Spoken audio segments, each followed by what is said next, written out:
Bonjour à toutes et à tous. Aujourd'hui, je vous propose de nous intéresser à un incontournable dans le monde de la physique et de la chimie, la notion de modèle, et plus précisément la notion de modèle de l'atome, ou des modèles de l'atome, devrais-je dire.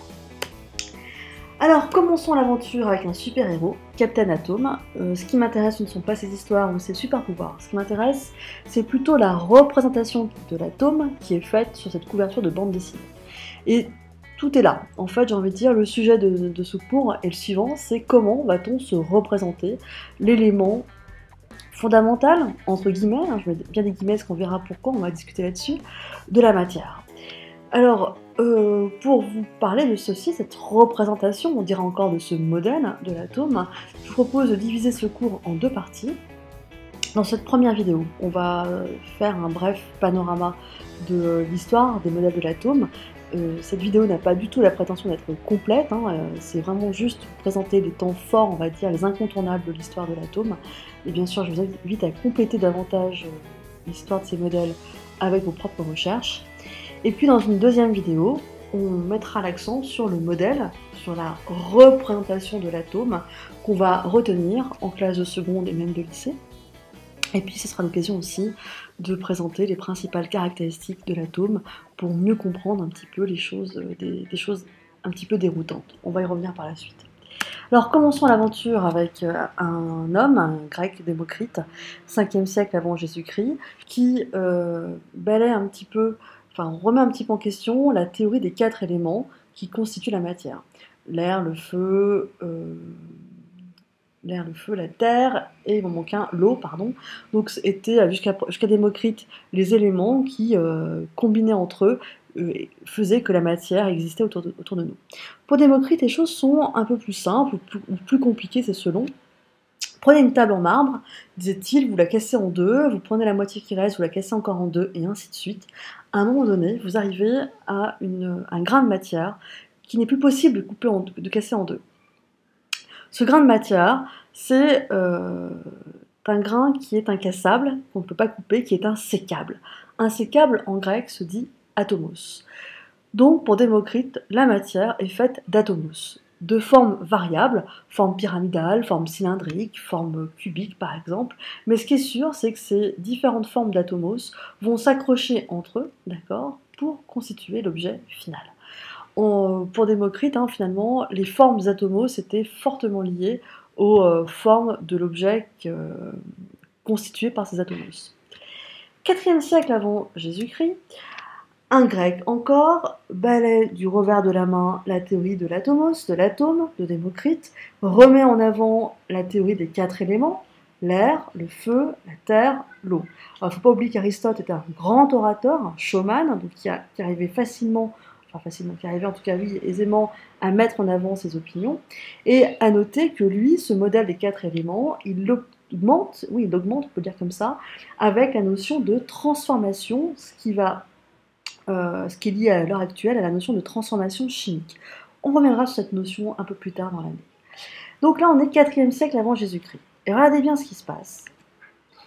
Donc, Aristote a mis au placard la théorie de l'atomos de Démocrite au 4e siècle avant Jésus-Christ.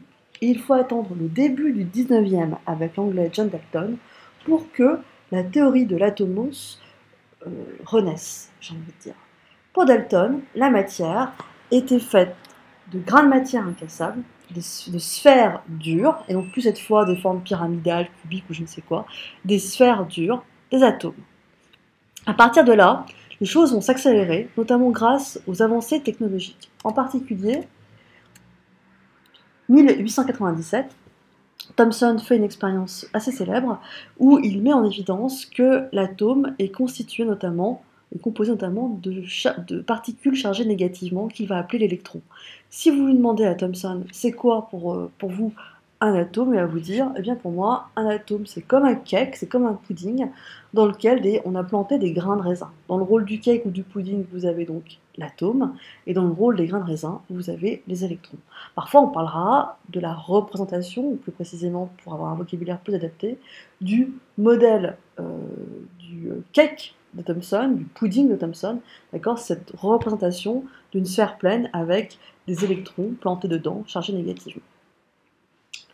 1911, vous voyez que les choses se rapprochent de plus en plus. Rutherford, donc qui est un néo-zélandais britannique, va faire une expérience qui va encore apporter des éléments caractéristiques à l'atome.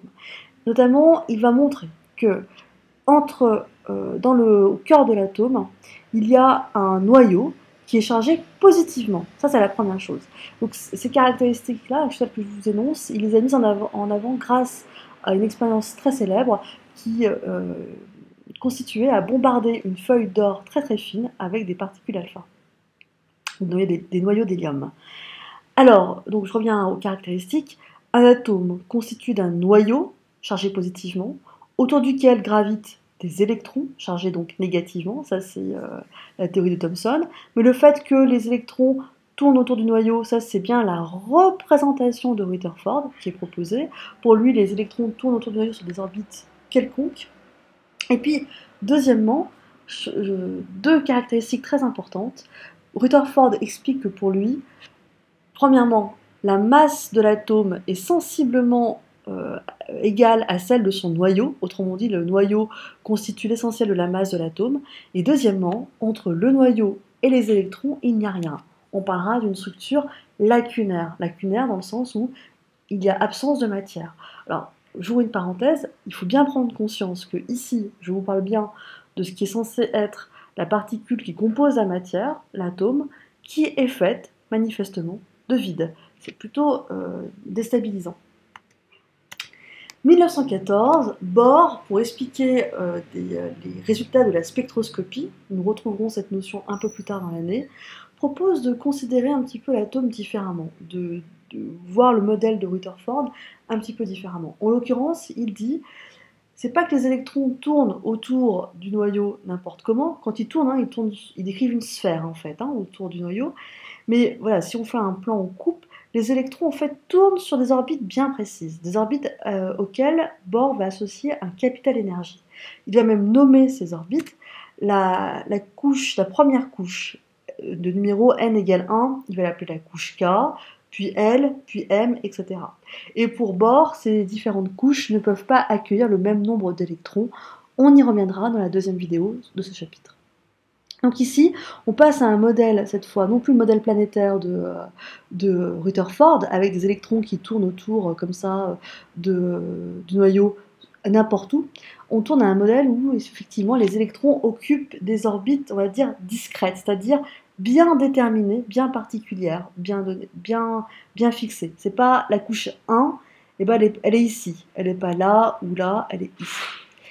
Un peu plus tard, en 1925, Schrödinger va un petit peu bousculer les choses, car cet Autrichien va dire, en fait, je vois pas vraiment l'atome comme ceci, je la fais courte, mais en fait, ce qu'il va dire, il va dire, pour moi, il s'agit plutôt d'avoir un modèle probabiliste, c'est-à-dire que pour lui, autour du noyau, il y aura un nuage d'électrons, il y aura une forte probabilité de présence de les trouver à tel endroit. Vous voyez, plus ici la densité est forte, plus c'est sombre, plus on a une forte probabilité de présence de trouver les électrons à cet endroit. Alors ça peut correspondre aux fameuses couches KLM, etc. Mais cette fois, c'est une explication probabiliste. En fait, donc on faudra voir un peu plus tard en terminale des post-bac, c'est une notion qui est liée à la théorie, enfin une théorie ondulatoire, mais je ferme la parenthèse là-dessus. Donc on a toujours un noyau chargé positivement avec autour un nuage d'électrons qui a une forte probabilité de présence à tel endroit, mais ça ne veut pas dire qu'on ne peut pas trouver un électron ici, avec peut-être un pourcentage de chance plus faible. 1932, le Britannique Chadwick fait une nouvelle expérience et indique que dans le noyau, il y a effectivement des particules chargées positivement, comme l'avait laissé sous-entendre Rutherford, qu'on va appeler les protons, mais il y a aussi d'autres particules dans le noyau qui sont, elles, électriquement neutres et qui sont les neutrons de masse similaire de celle des protons. Donc cette fois, voici la représentation de l'atome qui augmente un petit peu, à savoir un noyau avec en son sein neutrons et protons qui sont les habitants du noyau qu'on appelle les nucléons, et autour des électrons qui tournent autour du noyau sur des orbites avec des fortes probabilités de présence, comme on va le voir avec les diapositives précédentes. Alors, est-ce que c'est tout? Est-ce que finalement l'atomos Est-ce que l'atome est atomos? On va dire non, puisque dans l'atome, on voit qu'il y a protons, neutrons, d'une part dans le noyau et autour des électrons, mais est-ce qu'on peut encore casser, j'ai envie de dire, notamment le noyau? Alors la réponse est oui. Alors avec ces deux Américains, Zweig et Gell-Mann, indépendamment l'un de l'autre, ils ont fait des travaux qui ont montré que dans le noyau, il y a donc des protons et des neutrons, et dans les protons et neutrons, il y a d'autres sous-particules, des particules dites élémentaires qu'on appelle des quarks, alors que l'électron n'est pas cassable. Donc l'électron et les quarks, il existe des quarks de différentes sortes, trois sortes, les quarks les quarks et les électrons sont finalement des particules élémentaires. Alors est-ce qu'on peut encore casser? L'avenir nous le dira. Alors, nous, quel modèle on va retenir? Eh bien, c'est ce qu'on va voir dans la prochaine vidéo. Et je vous invite à résumer tout ce qu'on vient de voir ici sous forme d'une frise chronologique. Voilà, et bien je vous dis à bientôt pour la deuxième vidéo.